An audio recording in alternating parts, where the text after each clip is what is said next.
오늘 보실 말씀은 여호수아 22장 21절에서 29절까지입니다. 저랑 한 절씩 같이 교독을 하시겠습니다. 르우벤 자손과 갓 자손과 므낫세 반지파가 이스라엘 1000만인의 두 영에게 대답하여 가로되 전능하신 자 하나님 여호와 전능하신 자 하나님 여호와께서 아시나니 이스라엘도 장차 알리라. 이 일이 만일 여호와께 패역함이거나 범죄함이거든 주는 오늘날 우리를 구원치 마시옵소서.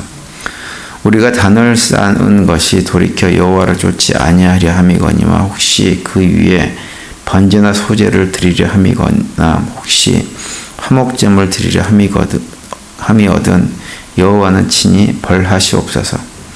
우리가 목적이 있어서 주의하고 이같이 하였노라. 곧 생각하기를 후일에 너희 자손이 우리 자손에게 말하여 이르기를 너희가 이스라엘 하나님 여호와와 무슨 상관이 있느냐. 너희 르우벤 자손 갓 자손아 여호와께서 우리와 너희 사이에 요단으로 경계를 삼으셨나니 너희는 여호와께 분의가 없느니라 하여 너희 자손이 우리 자손으로 여호와 경외하기를 그치게 할까 하여 우리가 말하기를 우리가 이제 한 단 쌓기를 예비하자 하였노니 이는 번제를 위함도 아니요 다른 제사를 위함도 아니라. 우리가 여호와 앞에서 우리 번제와 우리 다른 제사와 우리 화목제로 섬기는 것을 우리와 너희 사이와 우리의 후대 사이에 증거가 되게 할 뿐이로써 너희 자손으로 후일에 우리 자손에게 이르기를 너희는 여호와께 분의가 없다 못하게 하려 함이로다. 우리가 말하였거니와 만일 그들이 후일에 여호와에게와 우리 후대에게 이같이 말하면 우리가 말하기를 우리 열조가 지은 여호와의 단 모형을 보라. 이는 번제를 위한 것도 아니요 다른 제사를 위한 것도 아니라 오직 우리와 너희 사이에 증거만 되게 할 뿐이라. 29절 다 같이요. 우리가 번제나 소제나 다른 제사를 위하여 우리 하나님 여호와의 성막 앞에 있는 단 외에 단을 쌓음으로 여호와께 패역하고 오늘날 여호와의 조침에서 떠나려 함은 결단코 아니니라 하더라. 아멘. 예전에 제가 읽었던 책 가운데 마음을 얻는 지혜 경청이라고 하는 제목의 책이 있었습니다. 그 책은 이제 소설 형식으로 되어져 있는 책인데요. 그 책에서 얘기하는 건 뭐냐면 우리가 인생을 살아가면서 여러 가지 많은 지혜가 참 필요한데 그 가운데 무엇보다도 그 관계를 이웃과의 관계, 주변 사람과 관계를 건강하게 세우는 지혜가 참 중요하다 이런 얘기를 합니다. 그러면서 그런 관계를 건강하게 세울 때 우리가 특별히 가져야 될 자세가 중요한 것인데 그것이 무엇이냐 바로 경청하는 자세다. 이 내용을 굉장히 강조하는 책입니다. 그래서 이제 그런 얘기를 여러 가지 에피소드를 가지고 소설 형태로 이렇게 소개를 해주고 있는 책인데요. 이제 그 책에 보면 그 경청의 중요성을 강조를 하면서 특별히 어떤 얘기를 하냐면 상대방의 얘기를 들을 때 단순하게 그 사람이 내뱉는 말만 이렇게 듣지를 말고 그 말에 포함된 그 사람의 마음을 읽어라 이런 얘기를 합니다. 쉽지 않은 얘기입니다. 쉽지 않은 얘기인데 이제 그런 얘기를 해요. 그러면서 하는 얘기가 뭐냐면 참된 경청이라고 하는 것은 상대방의 마음을 읽는 것이다. 그래야만 상대방의 하고자 하는 진짜 의도를 이렇게 제대로 알 수 있다라고 얘기를 합니다. 그러면서 이제 한 가지 그 에피소드를 소개하는데 어떤 내용이 나오냐면 어떤 회사가 굉장히 심각한 위기에 이렇게 처해 있었습니다. 이제 그러던 중에서 그 도매업을 하는 이렇게 아주 명성 있는 바이어를 만나가지고 이제 물건을 납품할 수 있는 기회를 얻게 됐어요. 그래서 그 회사가 이제 열심히 물건을 잘 만들어가지고 보냈는데 안타깝게도 그 물건에 이런저런 하자들이 계속 발견되는 거예요. 그래서 결국은 그 바이어가 이 회사에 연락하기를 물건을 전체를 다 반납하겠다 이렇게 연락이 왔어요. 그래서 이제 그 얘기를 듣고 회사 사장이 그 문제를 해결하기 위해서 그 바이어를 만나서 이렇게 저런 대화를 합니다. 근데 이제 바이어가 이제 그 물건에 대한 실망감을 이렇게 표현을 하면서 어떤 얘기를 하냐면 앞으로 당신의 회사하고는 절대로 비즈니스를 같이 할 수 없다 이런 얘기를 해요. 그런데 이제 그 물건을 납품한 회사 사장이 바이어 얘기를 쭉 들으면서 든 생각이 뭐냐면 이 바이어가 물건이 제대로 안 만들어져서 납품한 것에 대해서 화도 많이 나 있지만 가만히 보니까 그 바이어 마음속에 어떤 두려움이 있다라고 하는 것을 확인을 합니다.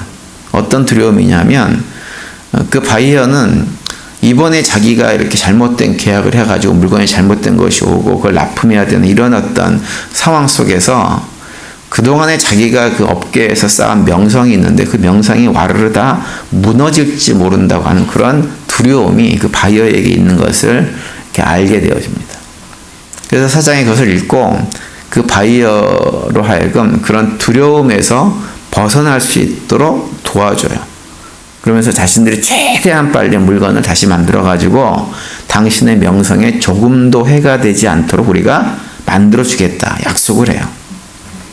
그러자 이제 그 바이어가 그 얘기를 듣고 안심을 합니다. 그래서 거래를 끊어버리려고 했던 그 회사에게 다시 일을 맡기고 그 회사는 물건을 잘 만들어가지고 바이어가 이렇게 걱정했던 일이 일어나지 않도록 문제를 잘 해결해 주었다고 하는 거예요. 그래서 이제 결국은 굉장히 힘들었던 회사가 다시 이렇게 정상적으로 이렇게 성장할 수 있는 그런 계기를 맞았다. 이런 얘기가 에피소드로 소개를 합니다. 그 얘기에서 얘기하는 것도 똑같은 얘기입니다. 우리가 어떤 사람들과 대화를 할 때 이상하게 좀 공격적으로 반응하는 사람들을 만날 때가 있어요. 그러면 사실은 공격적으로 하는 그런 태도를 보고 그 겉모습만 보면서 나도 같이 기분 나빠하고 나도 상대방에게 공격적으로 대하는 경우가 많이 있는데 그렇게 하지 말라라고 하는 거예요. 그렇게 하지 말고 상대방이 왜 그런 공격적을 하는지 그런 공격적인 반응을 보일 수밖에 없는 그 마음에 있는 두려움 또는 뭐 외로움 이런 여러 가지 그 마음에 있는 것들을 잘 살폈을 때 그 관계가 건강하게 유지될 수 있다. 이 얘기를 많이 하죠. 그 책에서 얘기를 하죠. 실제로 우리가 그 책에서 얘기하는 것처럼 사실은 많은 관계가 잘못되는 원인 중에 하나는 겉모습만 보기 때문에 그런 경우가 굉장히 많이 있습니다. 마음을 헤아려 보려고 하지를 잘 안 해요. 그래서 겉모습만 보고 상대방이 뭐 나를 무시했네 이런 얘기도 하지만 겉모습만 보고 사람이 이렇게 폭력적이야 말을 함부로 해 이렇게 평가하기도 합니다. 오늘 저희들이 읽은 요소서 22장에도 보면 어떤 내용이 나오냐면 이제 겉으로 드러난 행동만 바라보고 결국은 큰 싸움이 일어날 수 있는 그런 사건이 결국은 나중에 그 마음의 진심을 보고 그 싸움이 결국은 싸움으로 번지지 않고 잘 해소되어진 얘기가 오늘 본문에 언급되어져 있습니다. 오늘 우리가 읽은 본문에 보시면 이 배경이 뭐냐면 이제 가나안 정복 전쟁을 다 마쳤어요. 다 마치고 나서 요단강 동편에 있었던 두 개의 반지파가 이제 자신들의 고향으로 자신들의 거주지로 돌아가는 과정에서 이 사람들이 뭘 하냐면 요단강 서편에다가 작은 단을 하나 세웁니다. 근데 요것이 문제가 됐어요. 요단강 동편에 서편에 이렇게 거주하게 된 9개 반지파가 그 단을 보고서는 어떤 생각을 하냐면 하나님께서 허락하지 않은 잘못된 제단을 거기다 쌓았다라고 생각을 해가지고 요단 동편에 있는 두 개 반지파하고 전쟁을 하려고 합니다. 그러자 이제 요단 동편에 있던 두 개 반지파가 자신들이 왜 요단 서쪽에다가 그런 단을 세우고 떠나게 됐는지를 쭉 설명을 하죠. 오늘 보면 23절에 보시면 이렇게 기록합니다. 우리가 단을 쌓은 것이 돌이켜 여호와를 쫓지 아니하려 함이거나 혹시 그 위에 번제나 소제를 드리려 함이거나 혹시 화목제물을 드리려 함이거든 여호와는 친히 벌하시옵소서라고 이렇게 얘기를 합니다. 만약에 우리가 그 제단을 만들 때 하나님께 무슨 우리만의 제사를 하나님께 드리려고 했던 것이라고 한다면 하나님께서 우리에게 벌을 내려도 우리가 할 말이 없다라고 이렇게 얘기를 하고 있는 거예요. 그 얘기는 뭐냐면 우리가 그런 제사를 목적으로 이 단을 세운 것이 아니다 얘기하는 거죠. 그러면서 25절에서 이제 단을 쌓은 이유를 설명합니다. 너희 루벤 자손 갓 자손 여호와께서 우리와 너희 사이에 요단으로 경계를 삼으셨나니 너희는 여호와께 분의가 없느니라 하여 너희 자손이 우리 자손으로 여호와를 경외하기를 그치게 할까 하여 라고 이렇게 말씀합니다. 이 얘기는 요단 서편에 자리 잡게 된 9개 반지파가 요단 동편에 자리 잡게 된 2개 반지파에게 이런 식으로 얘기를 하게 될까 걱정한다는 얘기예요. 요단강이 경계가 돼가지고 너희들은 더 이상 우리랑 아무 상관이 없는 하나님 백성도 아닌 그런 존재들이니까 우리의 신앙 공동체에 들어오지 말아라 라고 미래 요단 성편의 가나안 지역에 자리 잡은 지파들이 요단 동편에 자리 잡은 지파들에게 그런 식으로 대할까 봐서 그것이 걱정돼 가지고 그것에 대한 두려움 때문에 우리도 하나님 백성이었어 라고 하는 것을 확인해 주기 위해서 그 단을 쌓았다고 하는 거죠. 그 요단 동편의 지파들이 가장 염려했던 것은 무엇이냐면 요단강이라고 하는 지정학적인 경계를 두고 그 한 민족이었는데 그 한 민족이 2개의 민족으로 이렇게 분열될까 하는 것을 가장 두려워했던 것입니다. 광야 40년의 생활을 같이 했고 가나안 땅을 정복하는 과정에서 늘 함께 했고 함께 싸우고 그런 모든 동고동락을 같이 했던 민족이 한 민족인데 세월이 점점 지나다 보면 요단강이라고 하는 시정학적인 경계가 한 민족을 2개의 다른 그룹으로 잘라버리고 서로 적대하는 그런 관계로 나아갈 것을 이 요단 동편에 자리 잡은 지파들이 걱정했다고 하는 것입니다. 그래서 그런 의미에서 그 걱정 때문에 우리도 당신들과 함께 모든 고난을 동고동락했던 한 민족임을 확인하기 위해서 그것을 세웠다라고 얘기를 하죠. 그래서 오늘 본문은 이제 아래 34절에 보면 이렇게 말씀하고 있어요. 루벤 자손과 갓 자손이 그 단을 에시라 칭하였으니 우리 사이의 이 단은 여호와께서 하나님이 되시는 증거라 함이었더라 이렇게 얘기합니다. 그 단을 왜 세웠느냐? 여호와께서 너희들이 하나님이기도 하지만 그 하나님은 바로 우리의 하나님이기도 하다라고 하는 것을 증거하기 위해서 이 단을 세웠다라고 얘기를 하고 있는 거예요. 그러니까 요단 동편의 지파들은 그걸 굉장히 두려워했던 거예요. 그래서 그런 것을 단을 세운 것인데 요단 서편의 지파들은 그런 마음을 하나도 모르고 감히 하나님의 여호와의 제단이 버젓이 있음에도 불구하고 이 사람들이 단을 세워? 이거 용서할 수 없어. 그러면서 그 겉모습만 보고 그들과 전쟁을 해서 요단 동편에 있는 자기 민족들을 다 말살해버리려고 하는 그런 계획을 세웠습니다. 결국은 요단 동편에 있던 지파들이 이렇게 자세하게 자신들의 상황들을, 자신들이 뭘 걱정한 것들을 하는지를 설명을 하고 나자 요단 서편에 있던 지파들도 이해를 하고 그리고 더 이상 싸움을 하지 않고 돌아갔다라고 오늘 본문이 또 기록을 하고 있어요. 오늘 본문 아래 30절에 그 얘기가 나오죠. 제사장 비느하스와 그와 함께한 회중의 방백들 곧 이스라엘 1000만인의 두령들이 루벤 자손과 갓 자손과 므낫세 자손의 말을 듣고 좋게 여긴지라 이렇게 설명을 하고 있습니다. 좋게 여기고 돌아갔다라고 하는 거예요. 이 내용이 이제 오늘 본문의 어떤 내용, 배경인데요. 어제 이제 제가 이 말씀을 쭉 묵상을 하면서 든 생각은 무엇이냐면, 이 땅을 살아가는 하나님 백성들이 추구해야 할 것, 그리고 또 추구해야 함과 동시에 가장 두려워해야 될 것이 무엇인가라고 하는 것을 오늘 본문을 통해서 확인을 했어요. 이것은 무엇이냐면, 하나님 백성들인 우리들은 우리가 살아가는 공동체, 특별히 믿음의 공동체가 어떻게 해서라도 하나 되는 일에 최선을 다해서 그런 일에 쓰임받는 삶을 사는 것이 하나님의 뜻이다라고 하는 것을 이 말씀을 묵상하면서 생각을 했습니다. 또 믿음의 공동체뿐만 아니라 우리가 속한 가정으로 비롯해가지고 직장과 사업장 그리고 지역사회가 하나 되는 일, 그 일을 위해서 우리가 힘쓰고 애쓰는 것이 하나님께서 우리에게 맡겨주신 사명이다라고 하는 거예요. 그 하나 되는 것은 우리가 예수님께서 우리에게 원하시는 것이기도 했죠.